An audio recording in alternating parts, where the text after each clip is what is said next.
शहर में करता था जो सांप के कांटे का इलाज, जी जी। शहर में करता था जो सांप के कांटे का इलाज, उसके तहखाने से सांपों के ठिकाने निकले। अस्सलाम वालेकुम, आदाब। मैं हूं आपके साथ इरफान मुगल। आप देख रहे हैं जेके पब्लिक टाइम्स।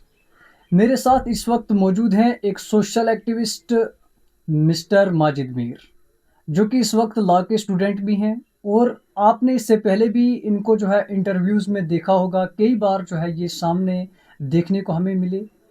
जैसा कि आप लोगों को पता है, आज जो हमारे प्रोग्राम में और आज के इस इंटरव्यू में इनको बुलाने का मुद्दा और मकसद एक ही है, वो है ख़ास करके आप सब जानते हैं जम्मू कश्मीर में इस वक्त जो है एक एमएलए, ऑनरेबल एमएलए महराज मलिक को जो है पीएसए के तहत बुक किया है और आज जो है 13 से 14 दिन जो है उनको हो चुके हैं। उसी के ऊपर हमारे साथ बातचीत करने के लिए माजिद मीर साहब हैं, ये एक लॉ के स्टूडेंट भी हैं। तो सर, आपसे हमारा क्वेश्चन यही रहेगा, आप एक लॉ के स्टूडेंट भी हैं। आप सर, जैसा कि आप जानते हैं कि महराज दीन मलिक के ऊपर 18 से ज़ायद जो है एफआईआर्स हुई हैं। उसके बाद जो है उनके ऊपर पीएसए लगता है, वो पीएसए के तहत बुक होते हैं, वो अंदर जाते हैं। उसके ऊपर जो है पब्लिक भी सामने आ जाती है। तो आपके नज़रिए से आप क्या कुछ अपने नज़रिए से इसको देखते हो, वो आप ज़रा हमें बताइए सर। शुक्रिया इरफान। पहले तो इसका बहुत शॉर्ट लफ्ज़ों में बताऊं तो ये आवाज़ों को दबाने और कुचलने का एक तरीका है। खैर, महराज के नाम पहले एक दो लाइनें बताता हूँ। इसी खता पे बुझाए गए चराग मेरे, मैं जानता था बहुत कुछ हवा के बारे में। देखिए इरफान, ये देश जो है ना, ये देश आइन से चलेगा, कॉन्स्टिट्यूशन से चलेगा, जो कि सुप्रीम है। जी। सुप्रीम है कॉन्स्टिट्यूशन। ये देश किसी की मर्जी से नहीं चलने वाला। और देखिए, जहाँ तक एफआईआर का सवाल है, बात करते हैं एफआईआर पर। जी। एफआईआर जो है ना, एफआईआर जैसे लोग एफआईआर है, 18 एफआईआर हैं, वो है, ये है। एफआईआर से, एफआईआर के दर्ज होने पे कोई क्रिमिनल नहीं बनता, न कोई ऑफेंडर बनता है। एफआईआर क्रिमिनल जस्टिस सिस्टम का, इंसाफ के निज़ाम का जो प्रोसेस है, उसका एक इनिशियल स्टेज है एफआईआर, जी। जिसको कहते हैं फर्स्ट इंफॉर्मेशन रिपोर्ट। एफआईआर कोई तोप चीज़ नहीं है। जैसे लोग कहते हैं, ऐसा लगता है कि जैसे एफआईआर कोई वर्डिक्ट है। वर्डिक्ट होता है अदालत का फैसला जो होता है। एफआईआर कोई वर्डिक्ट नहीं होता है। एफआईआर प्रोसेस को शुरू करने का एक पहला स्टेप होता है। यहाँ लोगों के कहने पे कोई वर्डिक्ट नहीं बनता, उसके लिए अदालत है, कोर्ट है, सब कुछ है। देखिए, कुछ महराज पे देखिए, क्राइम्स का एक अपना अपना लेवल होता है और एक सीरियसनेस होती है। क्राइम लफ्ज़ ही है, इसमें लगता है कि कोई ख़तरनाक चीज़ है। जैसे ज़्यादा हीनियस क्राइम्स या सीरियस चार्जेस जो होते हैं, उनमें से क्या क्या आते हैं। जैसे रेप आता है, हीनियस क्राइम, बहुत ख़तरनाक जुर्म। रॉबरी है, डकैती, एक्सटॉर्शन। रॉबरी चोरी की एक एक्सटेंडेड शक्ल है। 5-6 लोग जब किसी इंसान को रोकें, उसको थ्रेट करें, मारें, उसको लूटें भी, सब कुछ करके फिर छोड़ दें, उसे बोलते हैं रॉबरी, जो कि एक सीरियस क्राइम है, हीनियस क्राइम है। या किसी औरत की मॉडेस्टी को आउटरेज किया जाए, या मर्डर, होमिसाइड, जानबूझ के पूरे इरादे से कत्ल किया जाए, या किडनैपिंग है, एब्डक्शन है, ह्यूमन ट्रैफिकिंग है, ये हैं हीनियस क्राइम्स। या एंटी स्टेट प्रोपेगेंडा में क्राइम्स होते हैं, जैसे ट्रीजन है, गद्दारी देश से, या स्टेट के against, waging war against state, रियासत के खिलाफ जंग छेड़ना। सेडिशन है, ड्रग ट्रैफिकिंग है, आर्म्स स्मगलिंग है, साइबर क्राइम है, जिसमें फाइनेंशियल और सिक्योरिटी का डैमेज हो। ये है हीनियस क्राइम्स, जिनमें हार्श पुनिशमेंट है, बहुत ख़तरनाक किस्म की सज़ा भी है। इनमें से कोई भी इल्ज़ाम या कोई भी एफआईआर इन क्राइम्स से रिलेटेड जो मैंने आपके सामने कोट किए, महराज पर नहीं है जी। कोई भी नहीं। ठीक। और इसलिए कोई भी ऐसा खतरनाक जुर्म अभी तक साबित नहीं है जो बुनियाद बनता महराज पे पीएसए लगाने के लिए। ठीक है, सर इसमें जैसे कि जो महराज मलिक की जो लैंग्वेज जी रहती है जिसको लेकर जो है ज़्यादातर लोगों ने जो इशू बनाया है कि महराज मलिक की लैंग्वेज और बिहेवियर जो है वो ठीक नहीं है, यानी उसका बात करने का तरीका अच्छा नहीं है। तो क्या आपको लगता है कि वो क्राइम में आता है या नहीं आता है? देखिए वो इसमें एब्यूज़ या डिफेमेशन वगैरह, ये मैंने बताया पहले ही, एलिगेशंस का एक लेवल होता है, जी सीरियसनेस ऑफ क्राइम देखी जाती है। जी बात है यहाँ पीएसए की, जो कि एक बहुत जब कोई चारा नहीं होता है, जब मतलब इस तरह के जो मैंने आपको बताए अभी क्राइम्स गिनाए, ठीक है, इस तरह की चीज़ों में जब इंसान हैबिचुअल ऑफेंडर बनता है तो फिर उस पर पीएसए लगा सकते हैं। यहाँ बात है, देखिए महराज पर उनके डोजियर के अकॉर्डिंग या जो डिटेंशन ऑर्डर है उसके अकॉर्डिंग अभी तक मेरे पास जी। जो मेरी रिसर्च के मुताबिक है, टोटल एफआईआर हैं 18। जी उसमें से 4 एफआईआर क्लोज हो चुके हैं, ठीक है, और फिर बचते हैं 14 एफआईआर। 14 में से 8 एफआईआर जो हैं वो अंडर इन्वेस्टिगेशन है, उनमें पुलिस इन्वेस्टिगेशन कर रही है, छानबीन कर रही है, 3-4 साल से छानबीन चल रही है। खैर, फिर बचते हैं 6 में ट्रायल चल रहा है, जो भी कंसर्न्ड कोर्ट्स हैं, गोंदो में है या डोडा, वेयर एवर जहाँ भी है, उनमें से 6 पे ट्रायल चल रहा है। जी ट्रायल होता है कि अभी हाँ, ट्रायल अभी ट्राई process किया में जा चल रहा रहा है। जी, है। जी। पीएसए जो होता है, यहाँ पे बंदे को विदाउट ट्रायल जो है डिटेन बंद किया जाता है, कोई ट्रायल नहीं होता है। देखिए इसमें क्या है कि एक बेसिक रूल है, क्रिमिनल जस्टिस सिस्टम का एक बुनियादी रूल है, इंसाफ के निज़ाम का एक बुनियादी असूल है, वो है अंडर ट्रायल बंदा जो है वो हमेशा इनोसेंट होता है। Under trial person is innocent until and unless he is proven guilty by court of law. ठीक जब तक वो अदालत से मुजरिम करार दिया जाए तब तक वो मासूम है। ये फलसफा है क्रिमिनल जस्टिस सिस्टम का जी सर, बेसिक। जो महराज मलिक पर जो पीएसए लगा जी। मैं वो भी तो कोर्ट का ही डिसीजन है। नहीं, जी पीएसए जो है, पीएसए लगाने की पावर गवर्नमेंट के पास होती है या डिस्ट्रिक्ट मैजिस्ट्रेट डीएम के पास होती है। अच्छा कोर्ट का प्रोसीजर आपके नॉलेज में इजाफा करता हूँ जी, मैं। जी, जी। कोर्ट इस तरह के कोई काम नहीं करता है। कोर्ट जो है आइन के अकॉर्डिंग चलता है, कॉन्स्टिट्यूशन के अकॉर्डिंग चलता है, और वो इंसान के फंडामेंटल राइट्स को, बेसिक राइट्स को प्रोटेक्ट करता है। कोर्ट प्रोटेक्ट करता है कॉन्स्टिट्यूशन को और लोगों के फंडामेंटल राइट्स को। कोर्ट इस तरह के एलिगेशंस को, इस तरह के एफआईआर्स की वैलिडिटी चेक करता है, इसीलिए तो कोर्ट में जाते हैं। इंसाफ का निज़ाम उसे क्यों कहा जाता है? देखिए होता क्या है, इस तरह से, इस अंदाज में ये सब करके, ये देखिए मिसयूज जब होता है ना क्रिमिनल लॉ का, जी जी मिसयूज ऑफ क्रिमिनल लॉ जब होता है as a tool of intimidation, जी जी उससे होता यूं है कि अंडरमाइन होता है ड्यू प्रोसेस ऑफ लॉ। कानून का जो एक प्रोसेस होता है वो अंडरमाइन होता है, और पुलिस कन्वर्ट होती है एक इंस्ट्रूमेंट में। किस चीज़ का इंस्ट्रूमेंट? पॉलिटिकल और ब्यूरोक्रेटिक सप्रेशन के लिए यूज होता है जब मिसयूज होता है क्रिमिनल लॉ सिस्टम का। अब होता क्या है, कॉन्स्टिट्यूशनल लॉ में एक चीज है, उसको बोलते हैं जब पावर का एक्सेसिव यूज किया जाए एक अल्टीरियर मोटिव को अचीव करने के लिए, सेल्फ गोल्स या किसी पॉलिटिकल सिस्टम को, किसी पॉलिटिकल पावर को, उनके मोटिव्स को सर्व करने के लिए जब मिसयूज किया जाए पावर का, तो उसको बोलते हैं colourable exercise of power. Colourable exercise of power मैं अब बताता हूँ ये क्या। इसी तरह से करके फिर वो गवर्नेंस का निज़ाम जो होता है उसको बोलते हैं क्रिमिनलाइजेशन ऑफ गवर्नेंस। वो होता कैसे है? वो होता ये ऐसे है कि इश्यूज को सॉल्व करने के बदले, जैसे हमारे पास पोवर्टी का इशू है, हमारे पास हेल्थ का है, एजुकेशन का है, ठीक है, इन इश्यूज को सॉल्व करने के बदले क्या करते हैं लोग? प्रोटेस्ट को और अकाउंटेबिलिटी की डिमांड को क्रिमिनलाइज करते हैं। उससे क्या होता है? लॉ बनता है एक वेपन, वेपनाइजेशन ऑफ लॉ बोलते हैं उसको। उससे क्या होता है? उससे ये होता है कि जो इंस्टीट्यूशंस राइट्स को प्रोटेक्ट करने के लिए होते थे, वो इंस्टीट्यूशंस किसको प्रोटेक्ट करते हैं? वो राइट्स को वायलेट करते हैं। वो बुनियादी हकूकों को तोड़ते फोड़ते हैं। उससे क्या होता है, इंसाफ के नाम पे देखो, कलरेबल एक्सरसाइज ऑफ पावर जो है ये एक लीगल डॉक्ट्रीन है जो कॉन्स्टिट्यूशन में, आइन में, लॉ की फील्ड में है।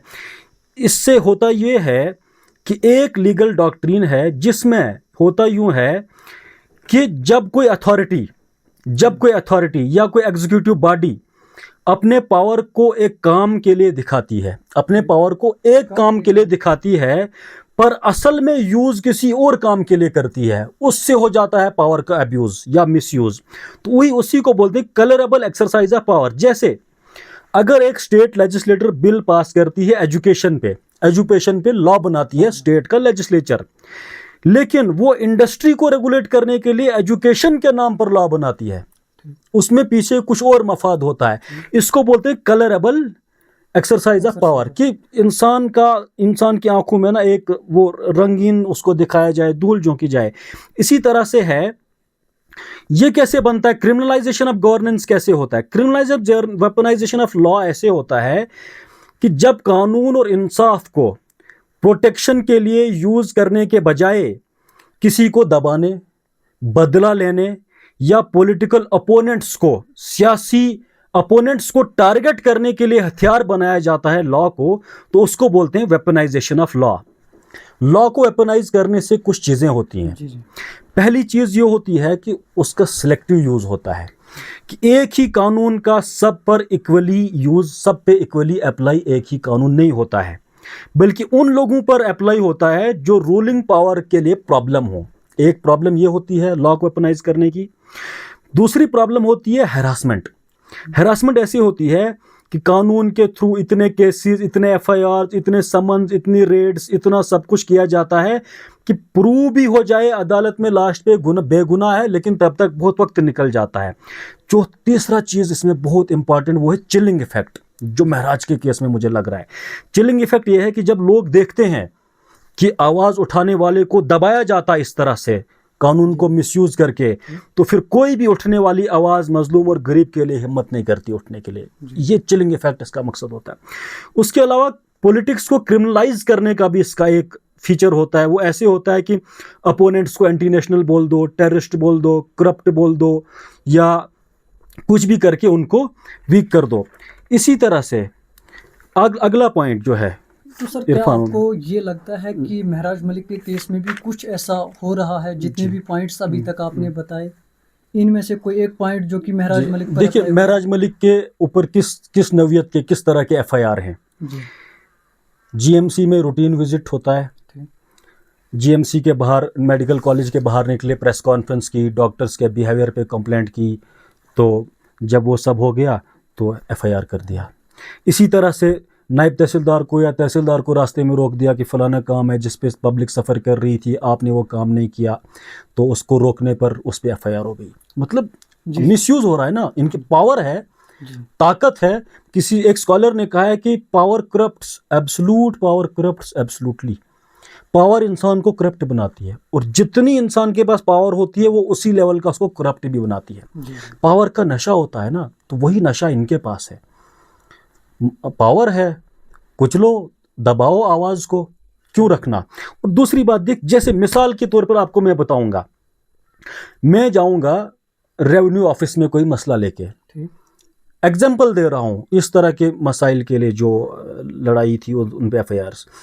मैं जाऊंगा रेवेन्यू डिपार्टमेंट में कोई मसला लेके, मैं बताऊंगा कि भाई साहब, आपके डिपार्टमेंट का कोई एम्प्लॉय, पटवारी लो या वटेवर, कोई भी ले लो, मिसाल के तौर पर, जो कि एक बर्थ सर्टिफिकेट बनाने के लिए एक बंदे को महीने 2 महीने के लिए लटकाता है, उधर इधर घुमा फिरा रहा है, फिर 2 महीने के बाद 1000 दे के वो काम 5 मिनट में या 10 मिनट में हो जाता है।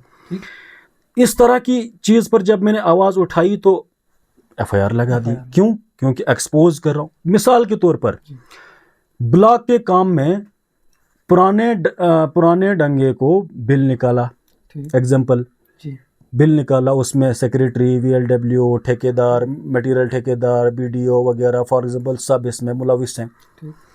मैं निकला, मैंने हंगामा किया, प्रोटेस्ट किया पीसफुली, या इस तरह से प्रेशराइज करने की कोशिश की, एक्सपोज करने की कोशिश की कि भाई ये क्या हो रहा है, पब्लिक मनी का यूज़ कहाँ हो रहा है, टैक्स पेयर्स का पैसा कहाँ जा रहा है, भारत सरकार का पैसा नालों में बहा रहे हो, तो एफआईआर लगा दी ज़बान बंद करने के लिए। तो इस सब का जो निकलता है वो यही निकलता है आखिर में कंक्लूजन, कि ये एक वॉइस को दबाने के लिए काम किया गया। क्योंकि देखिए बात यह है कि चिनाब रीजन जो है ना, चिनाब रीजन के लिए एक सबक है ये। चिनाब रीजन सबसे ज़्यादा माफिया के कंट्रोल में रहा, यहाँ अंडर डेवलपमेंट रही, यहाँ मार्जिनलाइज्ड लोग बहुत ज़्यादा रह रहे हैं, पावरलेस हैं, जिनकी कोई सुनवाई नहीं, कोई सुनता नहीं, कुछ नहीं। तो इस खित्ते में इस तरह की आवाज़ जब पहली बार उठते देखी हमने, कि जो पावरलेस लोगों के लिए, गरीब के लिए, दबे कुचली कम्युनिटी के लिए दम से बोलती है, बबांगे दोहल बोलती है और आंखों में आंखें मिला के बोलती है, तो ये पूरा एक हम सब लोगों के मिसाल कायम करने की कोशिश कर दी गई कि दोबारा कोई भी आवाज़ ना उठे जो किसी भी निज़ाम को, किसी भी सड़े गले निज़ाम को चैलेंज करे। लेकिन हौसला है, किसी ने कहा है कि हौसला है तो जजीरे भी तुम्हारे होंगे, खौफ की कश्तियाँ साहिल पे जला के तो देखो। खौफ की कश्तियाँ जलाओ, कानून है, आइन है, कॉन्स्टिट्यूशन आपको प्रोटेक्ट करता है, कॉन्स्टिट्यूशन ने हमको गारंटी दी है, आइन के साथ आवाम का कॉन्ट्रैक्ट होता है, आवाम का आइन के साथ कॉन्ट्रैक्ट होता है कि हम तुम्हारे राइट्स को प्रोटेक्ट करेंगे, तुम्हारे बुनियादी हुकूक को, तुम्हारी फ्रीडम ऑफ स्पीच को, तुम्हारे फ्रीडम ऑफ एक्सप्रेशन को प्रोटेक्ट करेंगे। हमारे पास कोर्ट ऑफ लॉज हैं, अदालत है, उन्हीं से हमारी उम्मीदें हैं और उसी कॉन्स्टिट्यूशन से, उसी इंडिपेंडेंट जुडिशियल सिस्टम से हमारे मुल्क का निज़ाम ज़िंदा है, चल रहा है, जस्टिस है। देखते हैं, महराज की टीम है, लीगल टीम काम कर रही है, बहुत स्ट्रॉन्ग टीम है। तो अदालत आलिया में वो अपना काम लेके गए हैं। एक चीज़ है, एक वीडियो जो है वायरल हो रही थी जिसमें एक एडवोकेट ही थे, वो खबर अभी नाम याद नहीं आ रहा है, वो इसमें ये कह रहे थे कि अगर महराज मलिक के ऊपर पीएसए लगा है, अगर वो 12 दिन के अंदर अंदर जो है कोर्ट उनको जो है मतलब रिहा करता है तो ठीक, वरना जो है उसमें 2 साल से ज़्यादा का टाइम लग सकता है। इसमें हकीकत कितनी है वो हमें देखिए, इसमें तो मैं उतना माहिर कानून नहीं हूँ, मैं तो तालिब इल्म हूँ कानून का, लेकिन जहाँ तक मुझे लगता है आपके सवाल का जवाब देना चाहूँगा। हर चीज़ का एक प्रोसेस होता है, वो कानून प्रोसेस बताता है कि 12 दिन के अंदर डीएम अपने ऑर्डर को रिवोक कर सकता है या गवर्नमेंट उसको रिवोक कर सकती है। ये एक प्रोसेस है कानून का, लॉ का प्रोसेस है। जब वो नहीं हुआ तो फिर अल्टीमेटली जब कुछ भी होता है, किसी पे एफआईआर लगती है, तो उसका अगला स्टेप कहाँ होता है? कोर्ट में होता है, अदालत में जाता है। इसी तरह से ये भी हाई कोर्ट में रिट पिटीशन लेके गए हैं, वो वहाँ इसीलिए जाते हैं कि वहाँ पे फिर अब वैलिडिटी चेक होगी, पीएसए की बेस चेक होगी कि पीएसए का जो मटेरियल सारा था, डोसियर में जितना भी मटेरियल है, जिस बुनियाद पे पीएसए लगाया गया है, उस पर अदालत आलिया में बात होगी, डिस्कशन होगी, वैलिडिटी चेक करेगा कोर्ट के क्या ये मटेरियल एनफ था इस पे, इस तरह का काम करने के लिए भी नहीं था।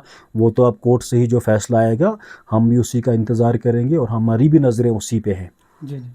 तो क्या सर हमें आने वाले टाइम में जो है माजिद मीर भी पॉलिटिक्स में मिल सकते हैं या नहीं? देखिए अभी तो हम देखिए इरफान, बात सिर्फ जो भी बोलने लगा मतलब नहीं वो पॉलिटिक्स में आ गया। देखिए हमारी जिम्मेदारी होती है, इंसान की जिम्मेदारी होती है माशरे में, हर इंसान जिम्मेदार है, रिस्पॉन्सिबल है, हर सिटीज़न। लेकिन जिम्मेदारी को कौन समझता है, कौन नहीं समझता है, मैटर ये करता है। देखिए जब एक इंसान तालीम हासिल करता है, जब इंसान पढ़ता है, राइटिंग और लर्निंग प्रोसेस से गुज़रता है, तो उसकी आँख खुलती है। तालीम, मैं बार बार एक बात बोलता हूँ, तालीम से शऊर पैदा होता है और शऊर से एक बाअक़ल और बाशऊर मुआशरा क़याम करता है। तो जब इंसान को तालीम शऊर देती है ना, तो उसको पता चलता है कि मुझे अपने मुआशरे में क्या क्या कमियां हैं, मेरी सोसाइटी में मेरे लोगों के साथ क्या क्या जुल्म हो रहा है। तो वो फिर कोशिश करता है कि मैं इन बेज़बान लोगों की ज़बान बनूं और मैं आइडेंटिफाई करूं उस प्रॉब्लम को, चाहे वो करप्शन है, चोर बाज़ारी है, धोखाधड़ी है, टैक्स पेयर्स का मनी बर्बाद हो रहा हो, भारत सरकार का पैसा ख़राब हो रहा हो, एजुकेशन सिस्टम में बर्बादी तबाही हो, जहाँ नस्लें तबाह हो रही हों, कुछ भी हो। फिर उसको जब ये अकल आती है, तालीम से इस तरह का शऊर पैदा होता है, फिर अंदर का बना हुआ इंसान उसको मजबूर करता है कि भाई अगर इंसान चुप भी खामोश भी रहना चाहे ना, जी। लेकिन वो अंदर जो बना होता है ना, जो प्रोडक्ट होता है एक प्रोसेस से निकल के, एक प्रोडक्ट जो बनता है एक प्रोसेस से निकल के, 18-20 साल की स्ट्रगल करके, तालीम करके, एजुकेशन लेके, उस प्रोसेस से बना हुआ जो प्रोडक्ट अंदर से इंसान को बनता है ना, वो उसे खामोश रहने नहीं देता है। जी वो बोलता है कि भाई बोल, इनजस्टिस है, जी। जुल्म है, नाइंसाफी है, और आप खामोश हो। ठीक। इस हाल में आप खामोश हो, जबकि सब कुछ गैरत को बेचा जा रहा है, ज़मीर को तोड़ा जा रहा है, जैसे हमारे लोग करते जी हैं। जी। तो फिर अंदर का जो इंसान मजबूर करता है, परेशान करता है, और वो इतना परेशान करता है कि अगर इंसान ज़बान ना खोले तो इंसान, इस तरह का इंसान फिर खुद भी डिप्रेशन में जाता है कि जुल्म दिख रहा है, इनजस्टिस दिख रहा है, गरीब आवाम पिस रही है, तालीम का जनाजा निकाला हुआ है, स्कूलों की तबाही बर्बादी है।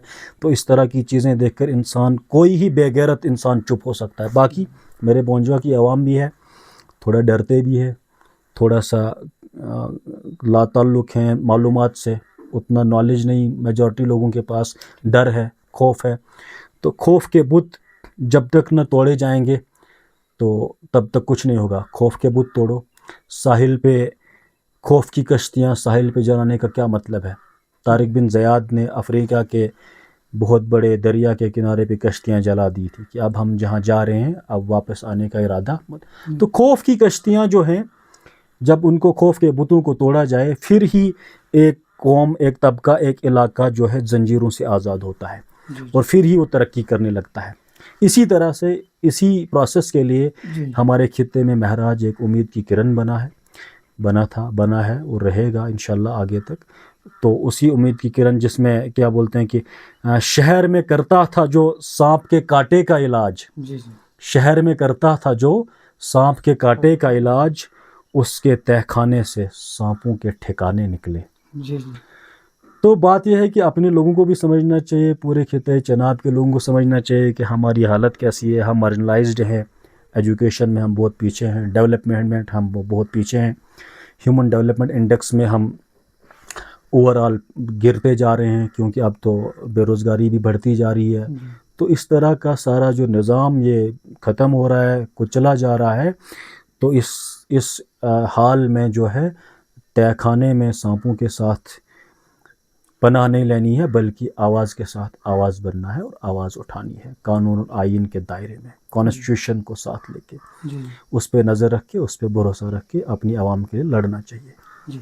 शुक्रिया इरफान।